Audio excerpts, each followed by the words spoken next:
தற்பொழுது அவரது மறைவுக்கு நகைச்சுவை நடிகர் கோல் சுரேஷ் அவர்கள் இரங்கல் தெரிவிக்கும் காட்சிகளை பார்ப்போம்.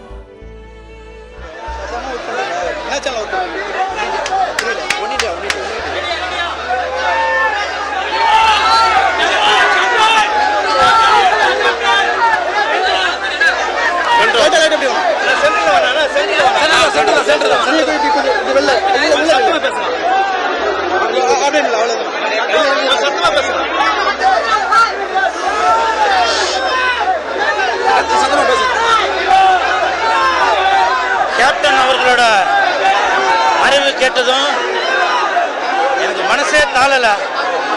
நான் கேப்டன் கூட ஒரு 2-3 படம் நடிச்சிருக்கேன். அதில் ஒரு பர்டிகுலராக ஒரு படம், அந்த படம் நடிக்கும்போது அந்த படத்தில் அந்த காட்சி முடிஞ்சதுக்கப்புறம் எனக்கு டிப்ஸ் தர மாதிரி ஒரு சீன் ஒன்று வரும். அப்போ அந்த 100 ரூபாய் டிப்ஸு என்கிட்ட கொடுத்தாரு. நான் காட்சி முடிஞ்சதுக்கப்புறம் அந்த பணத்தை திருப்பி கொடுத்தேன். அப்போ கொடுத்தப்ப கேப்டன் அவர்கள் சொன்னாங்க, இல்லை தம்பி இதை நீங்களே வச்சுக்கோங்க அப்படின்னு சொன்னாங்க. அப்போ ஒரு உதவி ஒன்று சார், அந்த பணத்தில் உங்களோட கையெழுத்து போட்டு கொடுங்க அப்படின்னு சொன்னேன். அப்போ அவங்க சொன்னாங்க, பணத்தில் கையெழுத்து போடக்கூடாதுப்பா, அது லட்சுமி அது அப்படின்னு சொன்னாங்க. உடனே நான் ஒரு பேப்பர் எடுத்து கொடுத்து அந்த பேப்பரில் கையெழுத்து போட்டு கொடுங்க சார்னு சொன்னேன். அப்போ வந்து வாட்ஸ்அப் ஃபேஸ்புக்கெலாம் பெருசாக இல்லை. அந்த பொக்கிஷத்தை நான் இன்னமும் என்னோட ஆஃபீஸில் அதை லேமினேஷன் பண்ணி வச்சுருக்கேன். அப்படி வாழ்ந்து கொண்டிருந்த கருப்பு எம்ஜிஆர் அவர்கள் இன்று நம்மளை விட்டு பிரிஞ்சிட்டாரு. புரட்சி தலைவர் எம்ஜிஆர் அவர்கள் இறந்தது டிசம்பர் மாதத்தில் தான். வாழ்ந்து கொண்டிருந்த கருப்பு எம்ஜிஆர் கேப்டன் விஜயகாந்த் ஐயா அவர்கள் இறந்ததும் இந்த டிசம்பர் மாதத்தில் தான். உண்மையிலே சொல்கிறேன், இந்த வருடம் 2023வது வருடம் ஒரு தரித்திரம் முடிச்ச வருடம் என்று நினைக்கிறேன். ஏன்னா இந்த வருடத்தில் நிறைய நடிகர்கள் இறந்துட்டாங்க.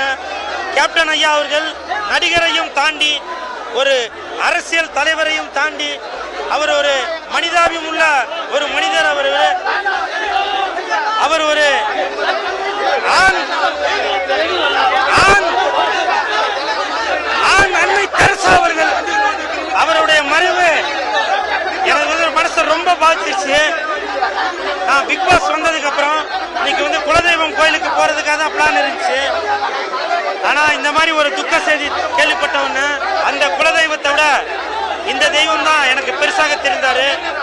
அவரது ஆத்மா சாந்தி அடையணும். உதாரணத்துக்கு பாருங்க, அவருக்காக மலர் வளையம் எடுத்துட்டு வந்தேன். அந்த மலர் வளையம் அவருடைய பாதத்திற்கு வர முடியாத அளவிற்கு கட்டுக்கடங்காத கூட்டம், அகால கூட்டம். கேப்டன் சார், உங்களுடைய பாதத்திற்கு இந்த மலர் வளையம் வர முடியாவிட்டாலும் நீங்கள் செல்லும் வழியெல்லாம் இந்த மலர் வளையம் கண்டிப்பாக உங்களுடைய ஆத்மா சாந்தி அடையும். கேப்டன், நீங்க இன்று மறைந்து விட்டாலும் பலரது மனதில் நீங்க வாழ்ந்து கொண்டிருக்கிறீங்க. உங்களது ஆத்மா சாந்தி அடையணும். உங்களது குடும்பத்தாருக்கும் எனது ஆழ்ந்த இரங்கல்.